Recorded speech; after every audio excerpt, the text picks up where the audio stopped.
panahon, laging mag-move forward. Ito ang mga salitang binitiwan ni Catherine Bernardo habang ibinabahagi ang mga sandali nitong nagpasaya sa kanya sa mga nakalipas na linggo. Sa isang Instagram post, ibinahagi ni Catherine, "Pasasalamat para sa mga munting bagay na nagbigay ng ngiti sa akin nitong mga nakaraang linggo." Sa mga larawan, ipinakita ng award-winning star ang mga kuhang nagpapakita ng masayang oras kasama ang mga mahal sa buhay sa isang nakaka-relax na beach trip. Ang post ay inilathala ilang araw matapos mapansin ng mga fan na tinanggal ni Padilla ang kanyang pahayag tungkol sa breakup mula sa kanyang Instagram at pinalitan ito ng linyang, "Ikaw at ako." Pagkatapos ng malaking hiwalayan na nagulat ang karamihan sa mga die-hard na fans, kumalat ang balita tungkol sa pagtatanghal ng dating magkasintahan ng "I'll Be There For You" ni Rembrandt sa ABS-CBN Christmas Special Concert noong ika-13 ng Disyembre.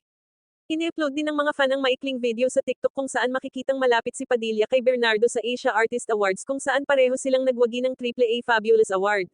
Isinasa publiko ni Bernardo at Padilla ang pagtatapos ng kanilang relasyon noong ika-30 ng Nobyembre matapos ang 11 taong relasyon.